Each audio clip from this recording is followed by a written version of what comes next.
Across Europe and Central Asia, approximately 1 million children live in large residential institutions, usually known as orphanages. Most people imagine orphanages as a benign environment that care for children. Others know more about the living conditions there, but still think they're a necessary evil. After all, where else would we put all of those children who don't have any parents? But 60 years of research has demonstrated that separating children from their families and placing them in large institutions seriously harms their health and development. And this is particularly true for young babies. As we know, babies are born without their full muscle development, and that includes the brain. During the first 3 years of life, the brain grows to its full size, with most of that growth taking place in the first 6 months. The brain develops in response to experience and to stimulation.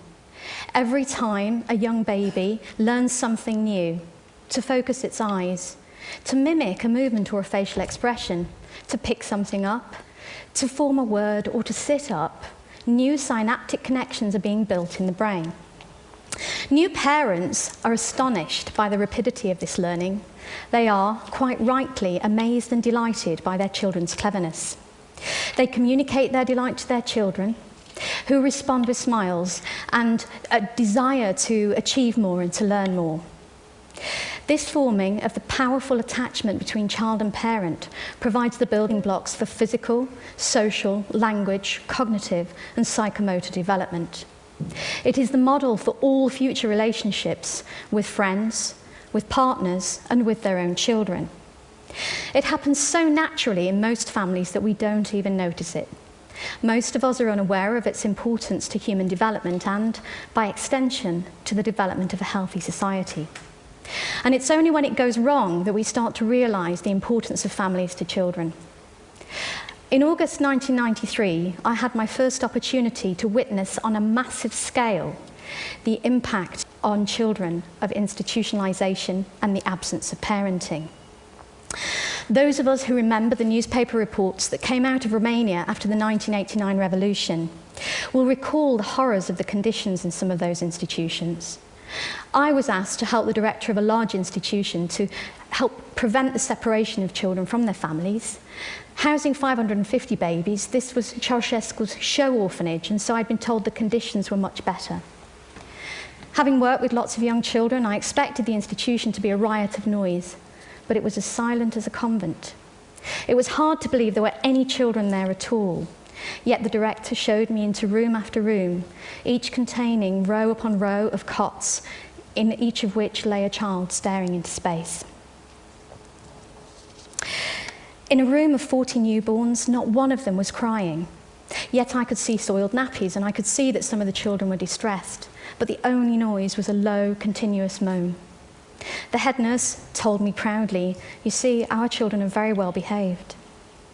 Over the next few days, I began to realise that this quietness was not exceptional. The newly admitted babies would cry for the first few hours, but their demands were not met, and so eventually they learned not to bother.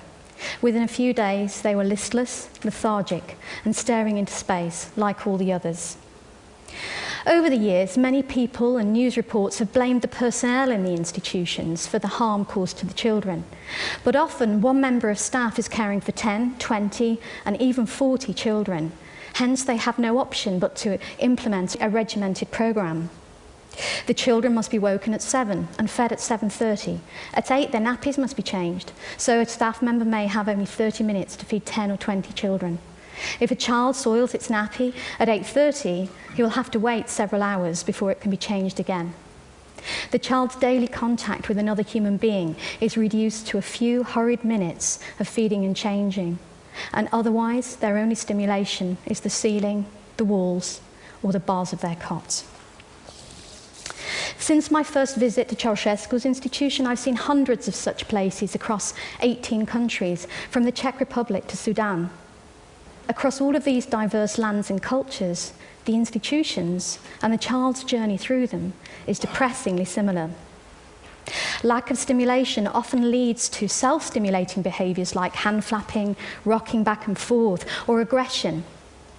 And in some institutions, psychiatric drugs are used to control the behaviour of these children, whilst in others, children are tied up to prevent them from harming themselves or others.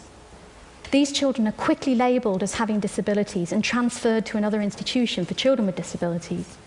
Most of these children will never leave the institution again. For those without disabilities, at age 3, they're transferred to another institution, and at age 7 to yet another. Segregated according to age and gender, they are arbitrarily separated from their siblings, often without even a chance to say goodbye.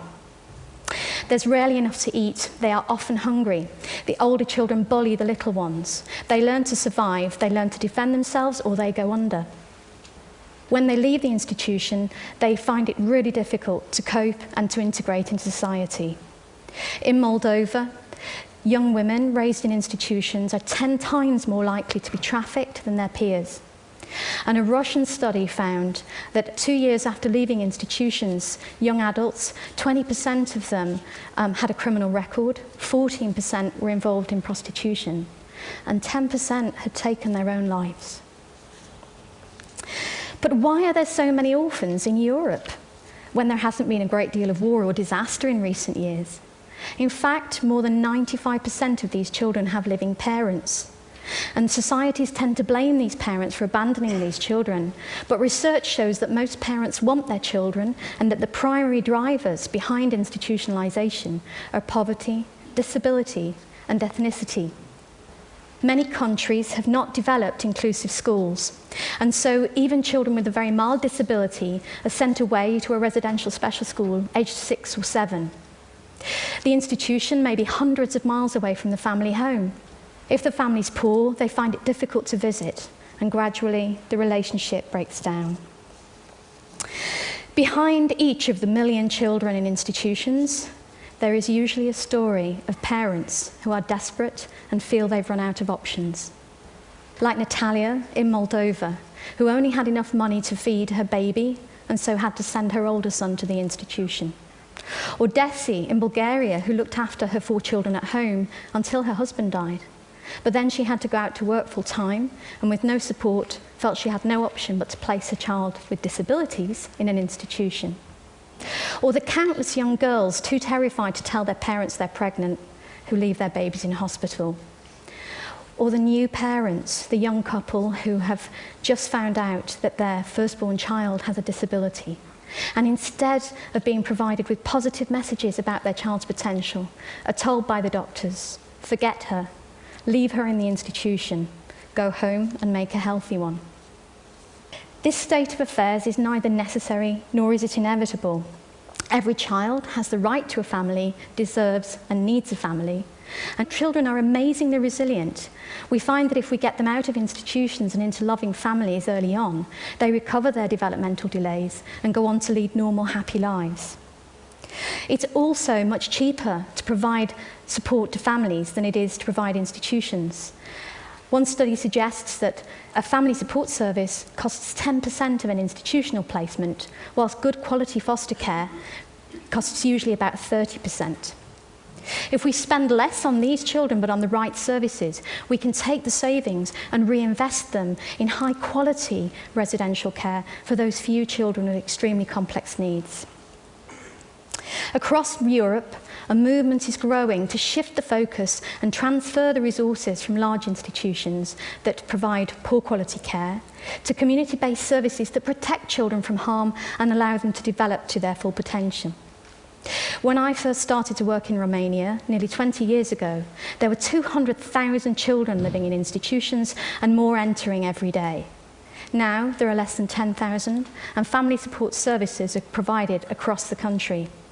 In Moldova, despite extreme poverty and the terrible effects of the global financial crisis, the numbers of children in institutions has reduced by more than 50% in the last 5 years. And the resources are being redistributed to family support services and inclusive schools. Many countries have developed national action plans for change. The European Commission and other major donors are finding ways to divert money from institutions towards family support, empowering communities to look after their own children. But there is still much to be done to end the systematic institutionalization of children. Awareness raising is required at every level of society. People need to know the harm that institutions cause to children and the better alternatives that exist.